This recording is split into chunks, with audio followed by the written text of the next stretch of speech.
to the email.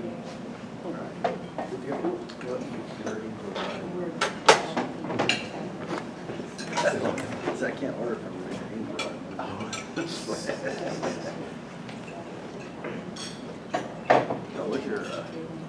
All right, while you're chewing those last few bites, let's go ahead and get started.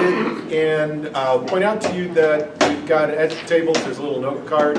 If you want to take some notes, you should have a pen there. We're, I don't see pens. No, are there pens? Yeah, there are pens. Okay, cool. Everybody's got a pen. I want to welcome you today. 3 months ago, we started a series called Flies in the Ointment. And it comes from this scripture in Ecclesiastes 10, verse 1, where it says, "As dead flies cause the perfumer's ointment to stink, so also does a little foolishness to one's reputation of wisdom and honor." You might say that is a really weird place to start when you're talking about business, workplace issues. But what we want to talk about is a person's reputation today. I want to take a moment to just settle into this idea. What is reputation and where does it come from? So first off, defining reputation, that's the beliefs and opinions that are generally held about someone or something. So it's a belief or an opinion that somebody has about someone or something. I saw this quote on Facebook just recently as we were prepping for this meeting. And here's what it says: worry about your character, not your reputation. Because your character is who you are, and your reputation is only what others think of you. Now, if we dive into that for just a minute, let's think about this. I think it's actually a great basis for us to have our first table talk. And for those of you who are new, what we do at Table Talks is we'll stop and we're going to do a 90-second opportunity to talk about a theme. And you've got a place there in your notes to make notes about it, but here's what I want you to do. Would you talk about this question? What is a person's reputation built on? If you were to build a reputation, or tell somebody, here's how you build a reputation. What is that built on? So it's table talk time. This is a chance for you to chat with your friends and neighbors, table mates. We'll give you 90 seconds. Ready?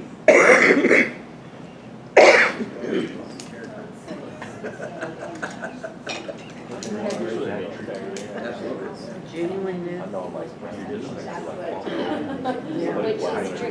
Dealing with people.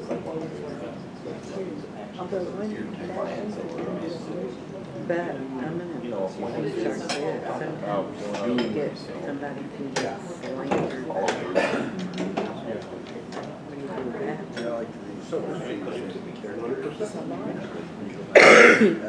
That happens a lot.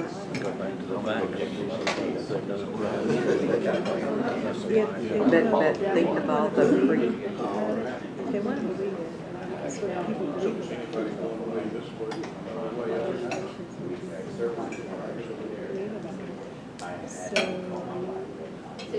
People that speak the truth often get slandered.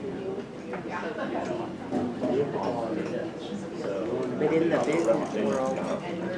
in the business world, it has to do with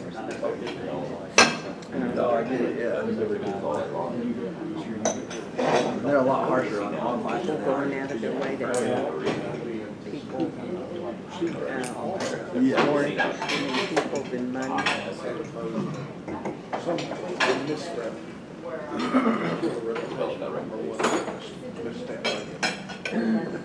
All right. Time's up. So what did you say? What are people's reputation? What's a person's reputation built on? What were some of the things you talked about? What they've done in the past. Actions. What they have done in the past. What else? Actions. Yeah, actions, behaviors. Following through on what they said they do. Follow up or follow through. They said this, they did that. Okay, good. What else? Others' perceptions of our actions. Yeah, because the definition is what people perceive about. So in today's world of Yelp and Expedia and all the places where you can get comments about service, does that influence us at all in making opinions or having opinions? Do people have a different voice, perhaps? Can they scream a lot louder with keyboard than they can speak with just telling a friend or neighbor? So It's a reputation that's built. People may judge you and create an opinion about your reputation, or they may ask others about you if they don't know you to find out what your reputation is, right?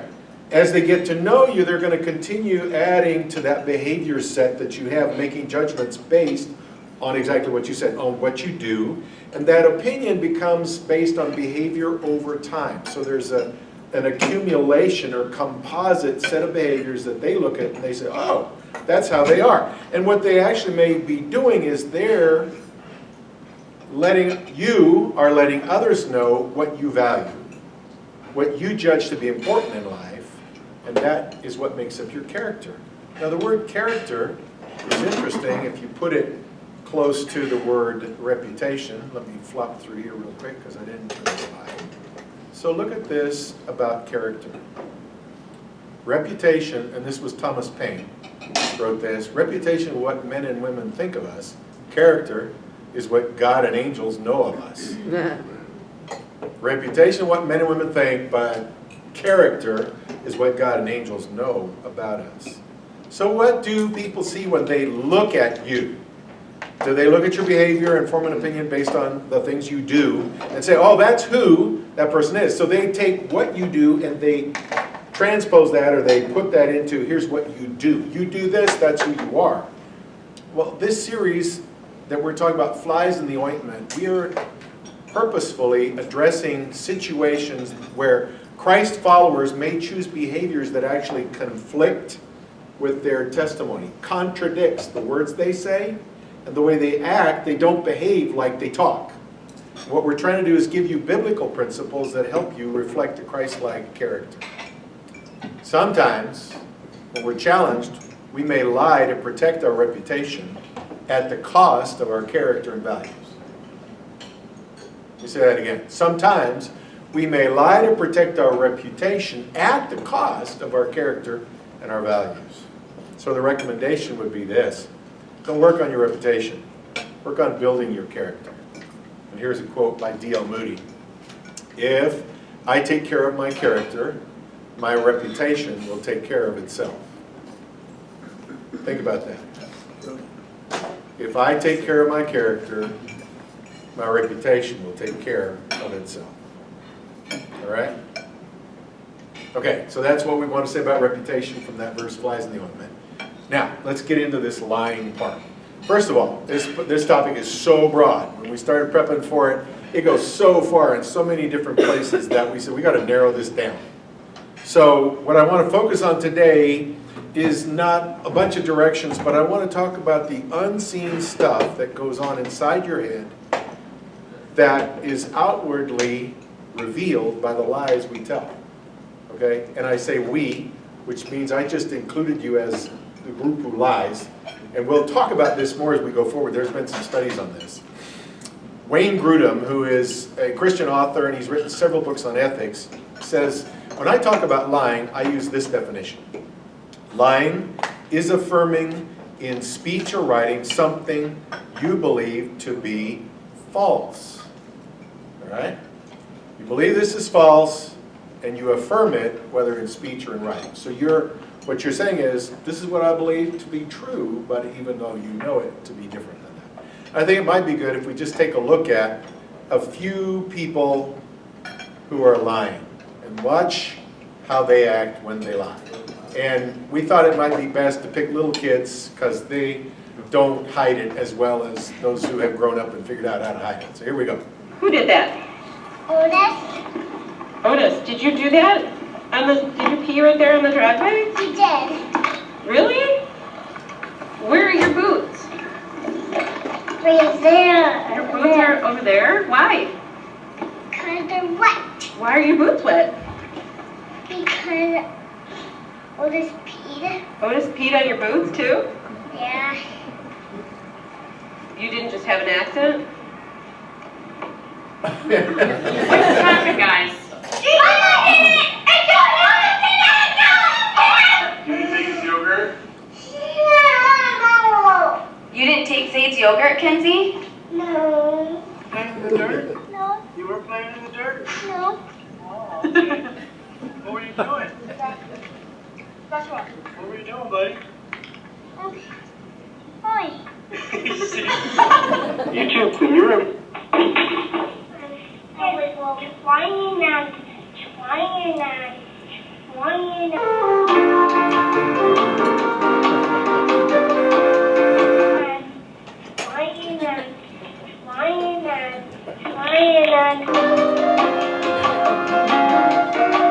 Mommy kept talking to me.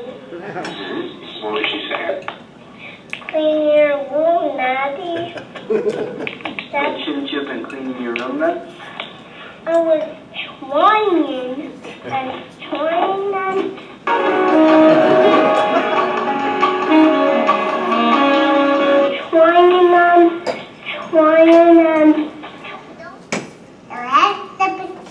I don't have something in my hair. You don't? No. Can I see your hand? No. Why? Because it's my princess. But you know you're not supposed to have a princess, right? Because I don't have it. But because it's gone forever. Remember when you get a princess? It's when you pee on the potty. You get a princess. Oh, I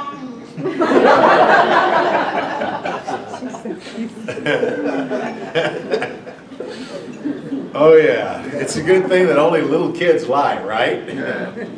I remember very clearly as a 5-year-old that I saw my dad work. He had a home office, but he was a doctor. So he had his practice downtown, but he would come home and work in the den all the time. And he carried around this big book, and it was his checkbook. I didn't know the value of a checkbook, but I knew it was important. And one day I walked in his office as a 5-year-old, took it, and I hid it. And then my dad came home and he looking for the checkbook and he said, "Where's the checkbook? Ella, where's the checkbook?" And they started looking around. They found me. They said, "Do you know where the checkbook is?" I said, yeah, I hid it. "Well, where did you hide it?" And I took them on a wild goose chase throughout the house. And we had an acre of oranges. I had them out in the orange grove, walking here and there. And finally we got to the piano bench, which was 5 steps from his door.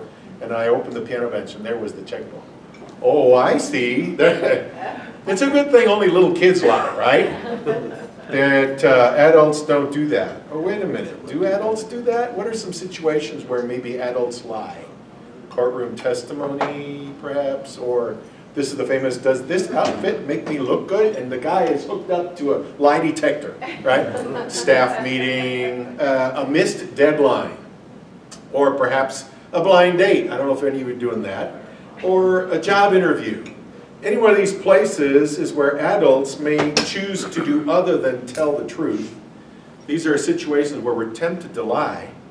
And the question I have for you is, if I were to ask you, why do people lie? Whether they're Christ followers or not, what would your answer be? Why do people lie? Just sing out. Fear of looking bad. Fear of looking bad. Pain avoidance. Avoiding pain, okay? To make ourselves look better. Okay, to adjust the look. The look looks better like that. Good, what else? Shame. Sir? Shame. Shame, okay, yes. Get We what are- you want. Get what you want. Get something that you'd like to have or want, right? We're in a political season, so right now, why do politicians lie? Because they opened their mouth. Right? And I mean, we can laugh about that, but truly, sometimes that's how we think. People lie because they're exaggerating accomplishments, they want to gain an advantage, they're maintaining a public persona to cover their butt, excuse the French, but it's just, oh, well, hey, maybe it's fear or avoiding consequences to get something they don't have yet, a new job, a better position, make a sale. But most of these reasons could be boiled down to one obvious motivating factor called self-preservation. Self-preservation. That's defined as protecting ourselves from injury, harm, and in some cases death. And that's the unseen stuff we're going to focus on today. So that's the stuff that goes on in our thinking here. Now here's a quote, it's anonymous, but I think it's worth saying. The worst thing about being lied to is knowing you're not worth the truth. Particularly in relationships, when you're lied to. that person doesn't believe that you're worth enough to tell you the truth. National Geographic did a study, and they were gathering data on the reason why we lie. It's called Why We Lie, the Science Behind Our Deceptive Ways. Here's what they found. Roughly 8% of those who lie can be deemed pathological or malicious, and they're unusual folks. About 2% of the cases of lying are categorized as social or polite lies. That's when you say, nah, you look great in that dress, right? And then there are 75% of the reasons why we lie is to protect ourselves from justified harm or to gain something that is not our own, reasons that they called in the article self-preservation. And when you break that down, that 75% falls out like this. 22% avoid being exposed for a personal transgression. Well, I didn't eat all the chocolate chip cookies. I ate all but one. There was crumbs left when I got done. But you know, telling the partial of it. 16% is for an economic advantage. My car that I'm selling is in mint condition. Just recently totaled, but it's mint condition. 15% of the personal advantage that don't involve money. Look at me. I think this is a lot of what happens on social media. Look at me. Aren't I important? Right? 14% is for the sake of avoidance. And it's to escape people who want time with us. And so that's where you hear, oh, I'm so busy. I'm sorry, I just don't have time for you. And then 8% to give others a positive impression. So that would be an Instagram picture of me at the salad bar part of the buffet back here instead of over at the desserts or the meat and potato side, right?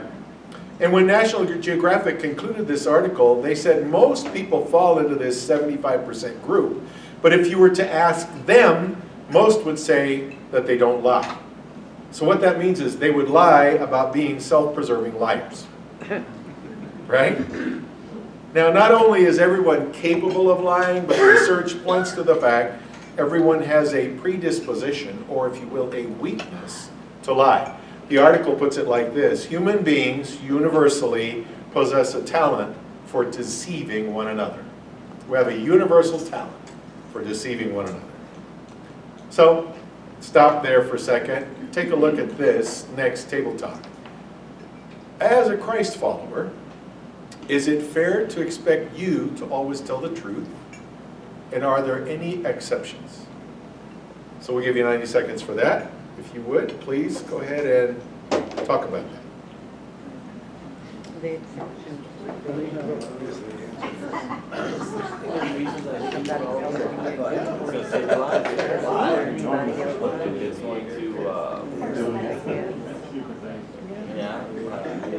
We talked about this when we were studying. Not saying he got Somehow told the truth,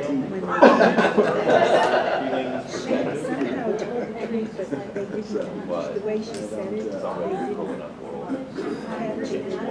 they didn't. She was actually doing it. But then when there was like a lot of about and the midwives of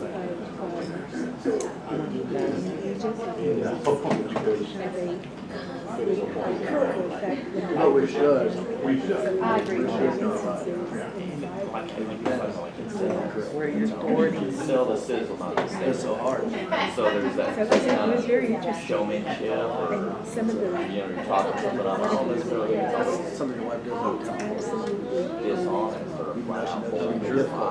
Well, I mean, even though Yes, she I didn't know like that when you were it's going to be a difficult conversation. And it isn't they're making it like that. You know, the Bible actually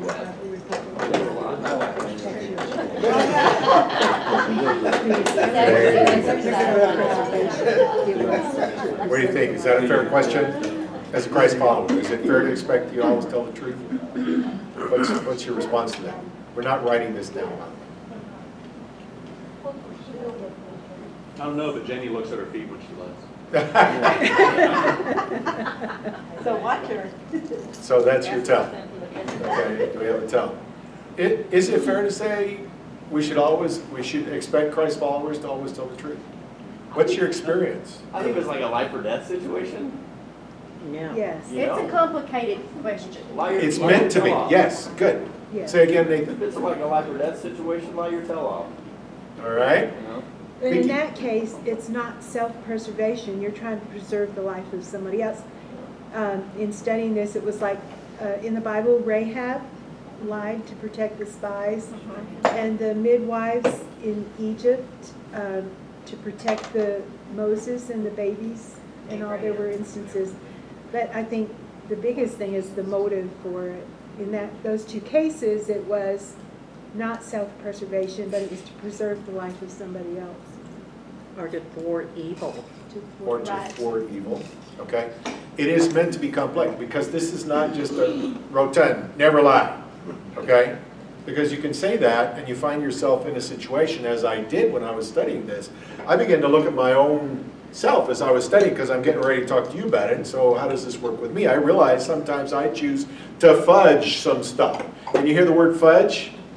Well, you know what fudge is? I looked it up. It is an idiom, and it means to evade, avoid, falsify, or doctor my answers. And what I was doing was I was adjusting. So if you were trying to get into the colors thing, I would say fudging is where you're telling white lies, right? But it was to preserve myself. And what I found God was doing with me as I walked through this process was He was not calling me to count on the fact that I lied, but why was I lying? Right? You see the difference? There's a lie. Well, why do I lie? He was focusing on the motivation that caused me to lie. Is it self-preservation or not?